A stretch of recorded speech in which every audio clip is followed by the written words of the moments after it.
This episode from the life of Sherlock Holmes will be transmitted to our men and women overseas by shortwave and through the worldwide facilities of the Armed Forces Radio Service. Petri Wine brings you Basil Rathbone and Nigel Bruce in the new adventures of Sherlock Holmes.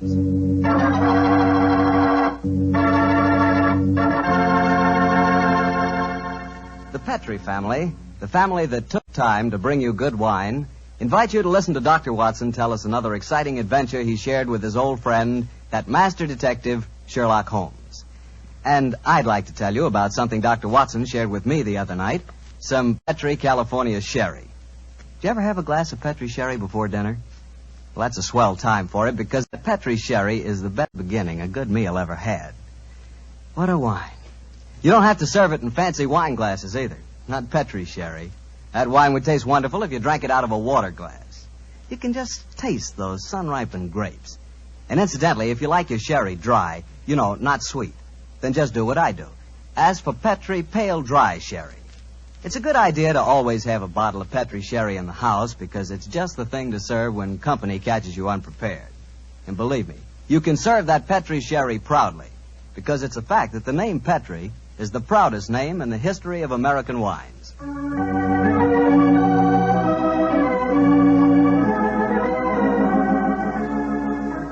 And now let's visit with our good friend, Dr. Watson. I know he's expecting us. Come in. Oh, good evening, Mr. Bartell. Evening, Doctor. Oh, you have the old black tin dispatch box out again, I see. Yes, my boy. I've just been refreshing my memory on one or two points in connection with tonight's story. Draw up a chair. Thanks. That's it. The tobacco's in the jar beside you. Thanks, Doctor. I'm particularly excited about hearing your story tonight. Last week you told us that Sherlock Holmes' brother, Mycroft Holmes, took part in the adventure. That's quite right, Mr. Bartell. I didn't even know Mr. Holmes had a brother. I wish you'd tell me something about it. Well, Mycroft was 7 years older than Sherlock, but the difference between them was amazing. While Holmes was lean and consumed with a burning energy, his elder brother was fat and lazy. And yet Holmes has often told me that Mycroft was his superior in powers of observation and deduction. Well, now that you've thoroughly whetted my appetite, Doctor, how's about it? Very well, my boy. I suppose this story really began in Mycroft Holmes's room at the Foreign Office in London. Although I've said he was a lazy man, he did hold a position of considerable importance. In fact, you may remember that on more than one occasion, Holmes has said Mycroft is the British government. But to get back to my story. It's on a June morning in 1912, just before the First World War, that a young man in the Foreign Office named Guy Travers stood talking to Mycroft Holmes, who sat sprawled in an armchair before him, his feet resting on another chair, his cupped hands cradling his ample stomach. Mr. Holmes? I say, Mr. Holmes, you haven't gone to sleep, have you, sir? No, Travers, I'm not asleep. I'm just waiting for you to get to the point. Well, sir, the point is that I'm on the track of a most elusive female spy. Dear me, how exhausting. She's dangerous, sir, very dangerous. She's not only a collector of information, but a sort of central clearinghouse of military secrets as well. You seem to be a little young, Travers, to be on such a case. I asked for the assignment, sir. Why? Female spies aren't as glamorous as they sound, you know. No one knows that better than I do, sir. You see, my brother got mixed up with this girl 2 years ago. He was cashiered from his regiment and committed suicide. I'm sorry, Travers. Tell me what you found out about her. You say you've been on her track? I've traced her to a number of seaside towns, but she keeps slipping through my fingers. Have you a list of the towns? Yes, sir. Here you are. No. You read them to me. Well, I first got on her track at Torquay.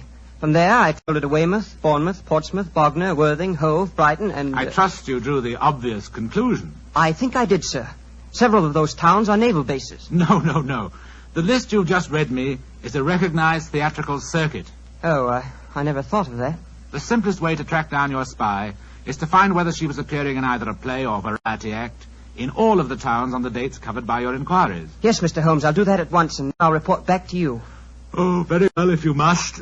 Close the door quietly, won't you? I'm confoundedly sleepy.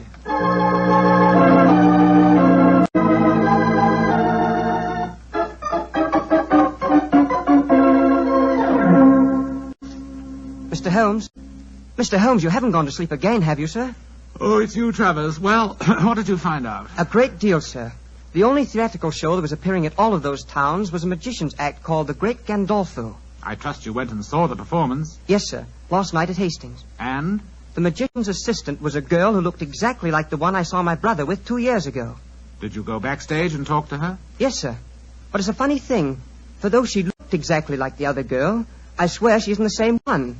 This girl seemed utterly charming and sincere when she told me she'd never heard of my brother. That's the danger of putting you young fellas on a case of this kind. A beautiful woman and a good actress can fool you 9 times out of 10. What's your next move, Travers? Well, sir, I was hoping perhaps you might come down with me and see the act. It's playing at Eastbourne tomorrow. It's not very far, sir. Stir my 20 stone. leave the comforts of my office and club to track a spy. No, my boy. However, your mention of Eastbourne gives me an idea. Yes, sir? My young brother Sherlock is living on a bee farm a few miles outside Eastbourne. He might help you. He's a great detective, isn't he, sir? I have never regarded him as one, though I will admit that for a man with such a shocking excess of physical energy, he possesses a relatively superior mind. Yes, go and ask Sherlock. Thank you, sir, I will. Tell him that if he can't solve the case, I'll do it for him, and without leaving London.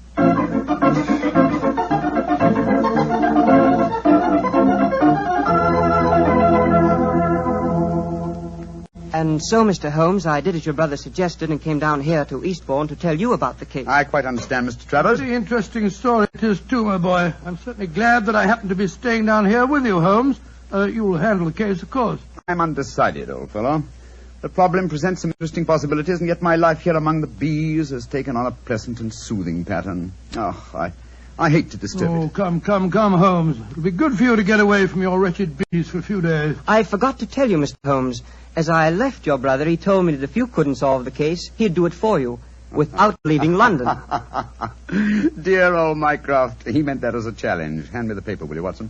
Yeah. Thanks, old chap. Oh, what are you looking for? The amusement guide. There it is. Devonshire Theatre, Eastbourne, twice, nightly varieties, 6:30 and 9, the great Gandolfo, King of Magic. You mean you'll come to the theatre with me tonight, Mr. Holmes? Certainly. I can't allow Mycroft's challenge to go unanswered, and I'm sure that Dr. Watson will accompany us when I tell him Miss Sissy Gitana is also appearing on the bill singing, an old favorite of his. There was I waiting at the church, waiting at the church, waiting at the church. He left me in the lurch. Lord, how it did upset me. All at once he sent me round a note. Here's the very note. This is what he wrote. Can't get away to marry you today. My wife won't let me.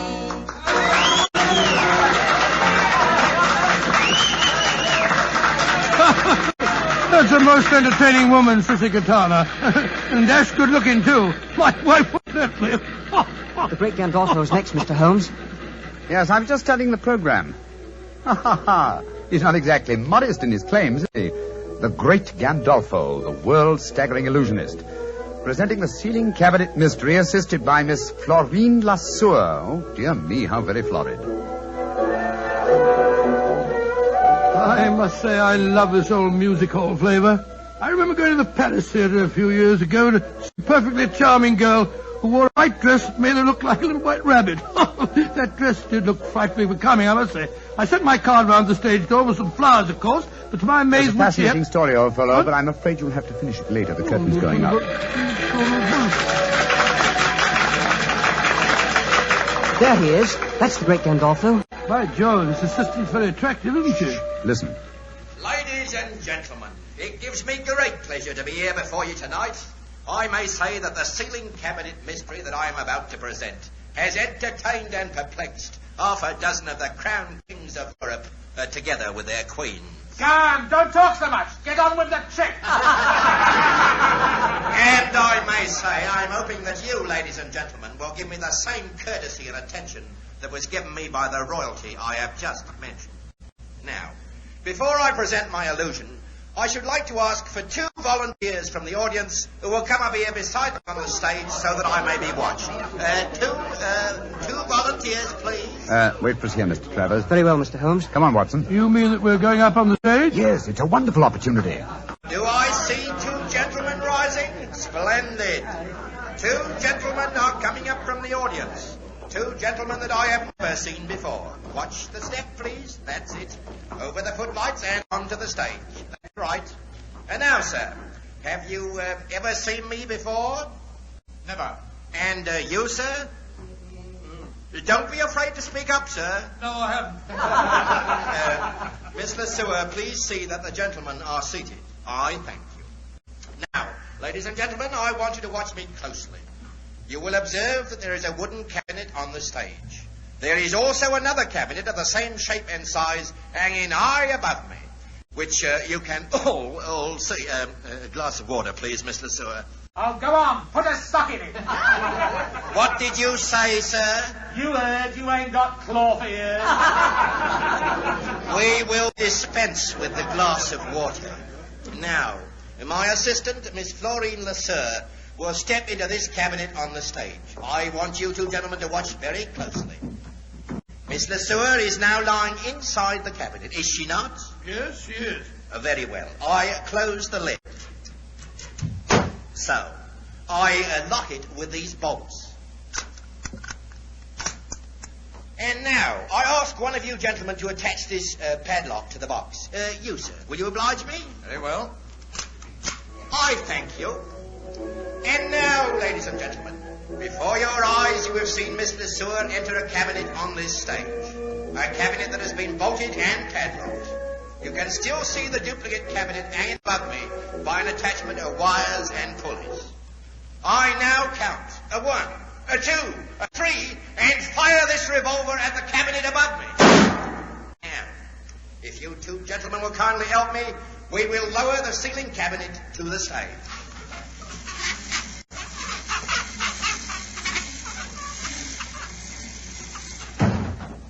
You will notice that this cabinet is also bolted and padlocked. I will ask one of you two gentlemen to unbolt it. I thank you, sir. And to this gentleman I shall hand the key of the padlock. Kindly unlock it, sir. I thank you. And now, if you will both raise the lid of the cabinet. And here, ladies and gentlemen, is Miss Florine Lesueur. I thank you, ladies and gentlemen. I thank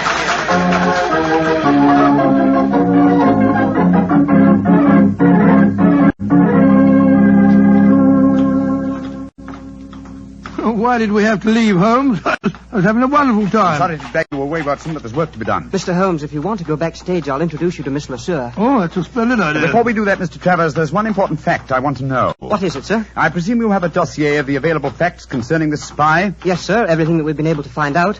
Among that evidence, do you by any chance have any fingerprint records? Yes, sir, I do. Splendid. Then let's go at once to the nearest police station and compare the fingerprints on this glass with those in your possession. Where did you get that glass, Holmes? You remember that Miss Lesueur, before she entered that cabinet on the stage, handed Gandolfo a glass of water. You mean that's the glass? Why else should I be carrying a drinking glass with me, old chap? Very neat, Mr. Holmes, and right under the nose of a magician, too. Well, I'm not exactly inept at the practice of legerdemain myself, Mr. Travers. Come on, let's have a talk with that local fingerprint expert, shall we?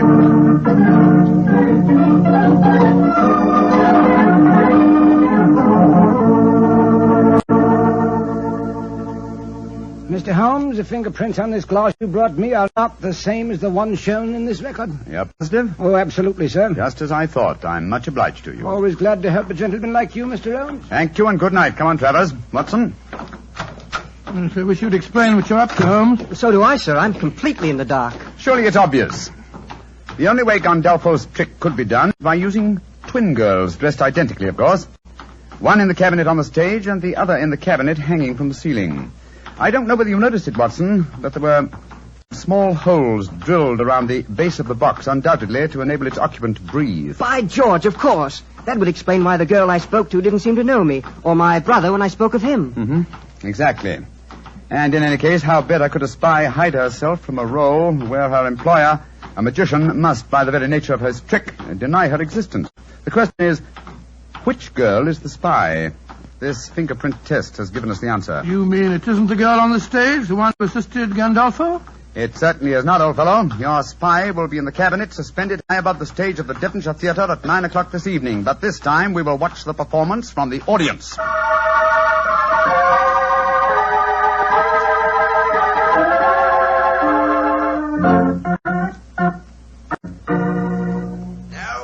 watch me closely, ladies and gentlemen. There is no deception. 1, 2, 3. And now, if you two gentlemen will kindly help me, we will untie the ropes and lower the ceiling cabinet to the stage. Holmes, we must never get away. Don't worry, old chap. But keep your eyes skinned. He may have a surprise for us. And I will now ask one of you two gentlemen to unbolt the cabinet. I thank you, sir. And now, if this gentleman will take the key and unlock the padlock, I thank you, sir. And now, if you will both raise the lid of the cabinet, I thank you. And here, ladies and gentlemen, is Miss Florine Lesueur. Miss Lesueur, step out, please. Miss Lesueur, bring down the curtain. There's been an accident. Come on, Watson. Let's get up on the stage. Right, you are, Holmes.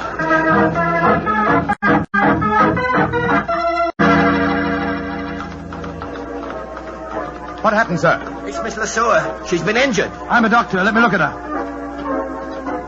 I'm afraid she's beyond the help of doctors, Watson. Look at that bullet wound in her head. She's been murdered.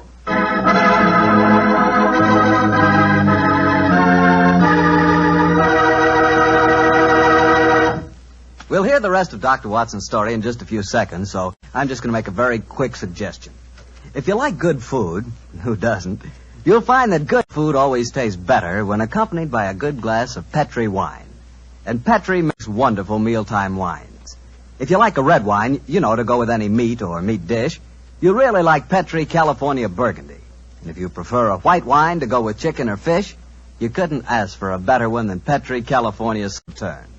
Remember those two wines, huh? Petri Burgundy and Petri Sauterne. They're Petri wines, so you know they're good.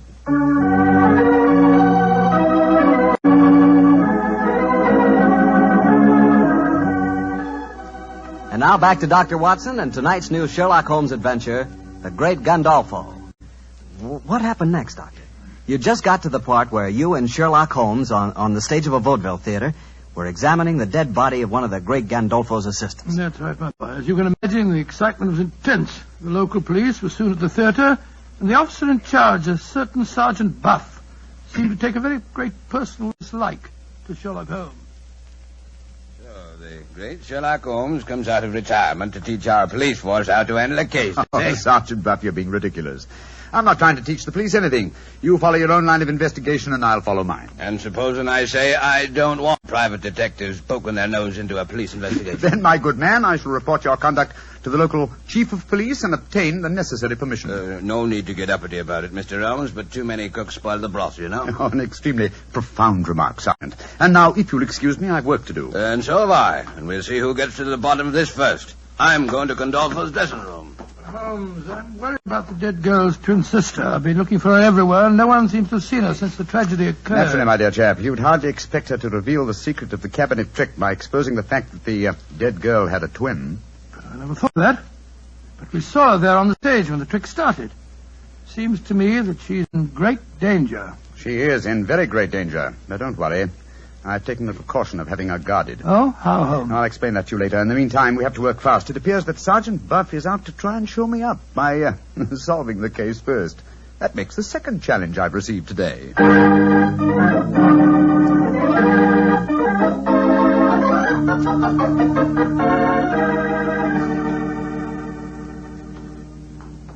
Mr. Holmes, and how are you getting along? Splendidly, thanks. And you? I'm beaten, I don't mind admitting it. I thought at first the one man it couldn't be was Gandolfo because he was on the stage all the time. But then it seemed to me that he might have fired a live bullet when he shot at the box on the ceiling. The angle from the stage wouldn't coincide with the bullet hole in the bottom of the box, Sergeant. That shot must have been fired from the audience below. Mr. Holmes, you know who did it, don't you?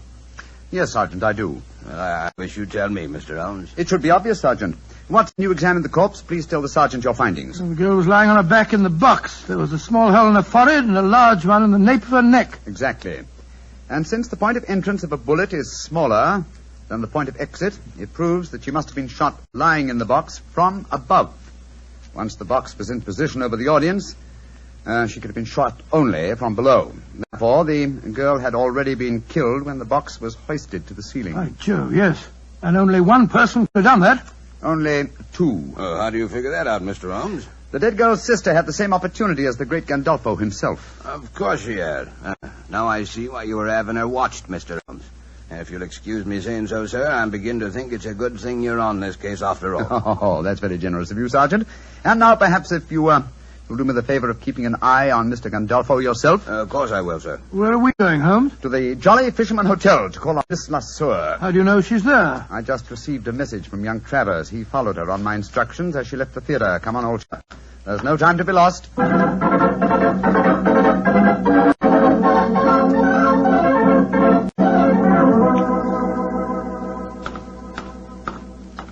There you are, Travers. Miss Lasseur is still here, I trust. Yes, Mr. Holmes. She's up in her room. I wonder if you'd mind asking her to come down and see me. I'm sure that we can talk privately in the lounge over there. Right you are, Mr. Holmes. I'll go and get her. What are you going to say to Miss Lasseur, Holmes? That depends on her attitude, old chap. Come on, let's go into the lounge, shall we? Oh, it's a lucky thing that you had her followed. It was an obvious precaution, Watson. You see, I realized from the very nature of the cabinet trick that Miss Lasseur would have to leave the theater after escaping through the trapdoor below the cabinet that was on the stage, before her twin sister descended from the cabinet that was suspended from the ceiling. And she doesn't know that her sister's been murdered, huh? If she is innocent, she doesn't. And if she is innocent, then we'll know that our murderer is Gandolfo. Shh. Here she comes. I've told Miss Lasseur that you want to talk to her privately, Mr. Holmes. If it's the act you want to talk about, Mr. Holmes, I've nothing to say. Magicians have a code of honor, you know. I quite appreciate that fact, Miss Lasseur. Won't you sit down? What do you want with me? I have news for you. News of your twin sister. I haven't got a twin sister. My friend knows exactly how the cabinet trick is done, my dear young lady. Yes, you might as well tell the truth, Miss Lasseur. Well, all right then, so I have a twin sister. What of it? No crime in that, is there? What are you getting at? I want you to believe that I'm here to help you, my dear. You're going to need help and courage. What are you getting at? Look, come on, tell me. I'm sorry to be the bearer of bad news. Miss Lasseur, your sister is dead. Dead? Huh. I don't believe it. I'm afraid it's true. She was murdered. You're lying. This is a trick. You're trying to make me give myself away. I'm trying to get at the truth. Your sister was found shot through the head when the cabinet was lowered to the stage tonight. I still don't believe it. Why should my friend lie to you? How was your sister the last time you saw her for the commencement of the act? No different from any other time. Who was responsible for superintending her entry into the cabinet? Gandolfo, or me. She used to go into it before the performance, when the stage was dark and deserted. Did you help her enter the box tonight? No. Gandolfo did. You knew, of course, of your sister's activities. How do you mean? That she was engaged in espionage. That's not true. Very well, Miss Lasseur. You won't be honest with me. I'm afraid I'll have to turn you over to the police. I think you'll find their methods are a little more crude than mine, though. The police? Oh, no. No, don't do that, Mr. Holmes. All right, I'll tell you everything. Gandolfo's got me so frightened of him. I was lying to you. I knew that my sister was working for him. I tried to stop her, but she loved money. And Gandolfo gave her plenty of that. They had a row before the show tonight. She knew you were on the stage at the first performance, Mr. Holmes. Gandolfo had spotted you, too, because she was frightened.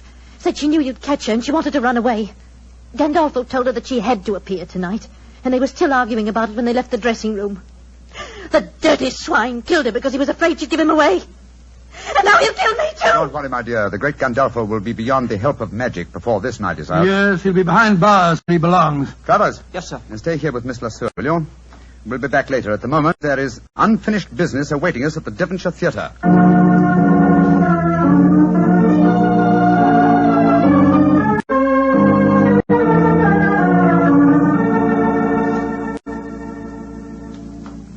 Well, Mr. Holmes, I can't tell you how grateful I am. Gandolfo's safely in prison thanks to you, and now you tells me you don't want no credit in the case. Oh, my dear Sergeant. I'm really a bee farmer, you know. In any case, I want to restore your faith in private detectives. The next time you meet one, I'm sure you won't be so unfriendly, shall I say? I'm humble, sir. I'm very humble, and I thank you very kindly for all you've done. Oh, and by the way, Mr. Holmes, this telegram arrived for you at the theater while you were away, and here you are, sir. Oh, thank you, Sergeant Blood. No, sir, it's me that should be thanking you, sir. Who on earth knew that you were at the theater tonight? And we'll soon find out. Well, what does it say, Holmes? It's from my brother Mycroft. Mycroft? What's he got to say? Really, it's quite humiliating. After all, he said he wouldn't have to, and he never did leave his armchair in London. Listen to this. Have just checked on Gandolfo's repertoire of magic tricks. You will find spy in box suspended from ceiling of theater. Elementary, eh, my dear Sherlock? By Jove, Holmes, he really is amazing, isn't he? He is also a prophet, old chap. Prophet? How do you mean? Well, he indicates the handwriting on the wall. I'm past my prime. I'm too old for alert detection. It's back to me bee farm, old fellow. It's back to me bees.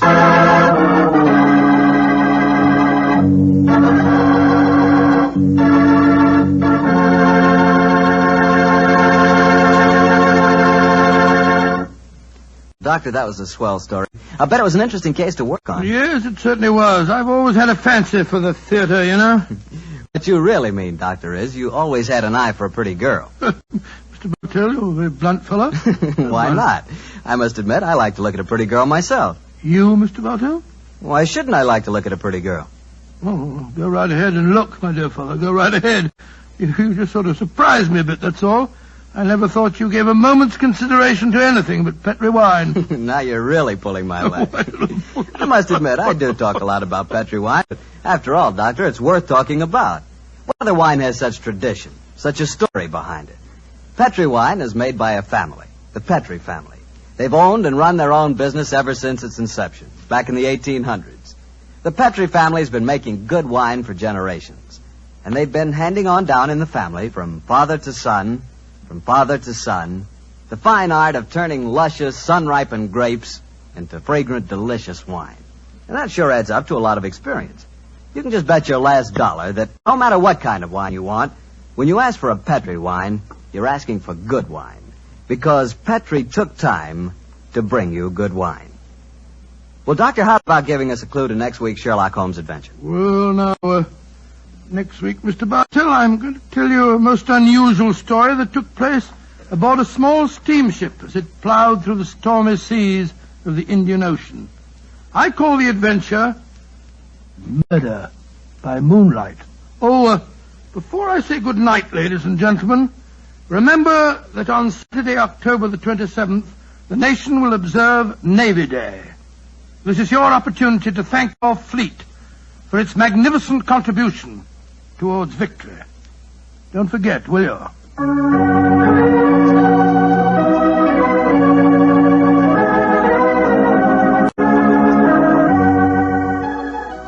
Tonight's Sherlock Holmes adventure is written by Dennis Green and Anthony Boucher and was suggested by an incident in the Sir Arthur Conan Doyle story, The Second Stain.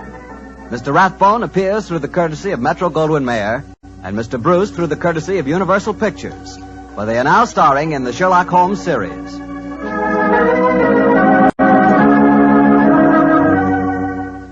The Petri Wine Company of San Francisco, California, invites you to tune in again next week, same time, same station. This is Harry Bartell saying goodnight for the Petri family. Sherlock Holmes comes to you from our Hollywood studios. This is the Mutual Broadcasting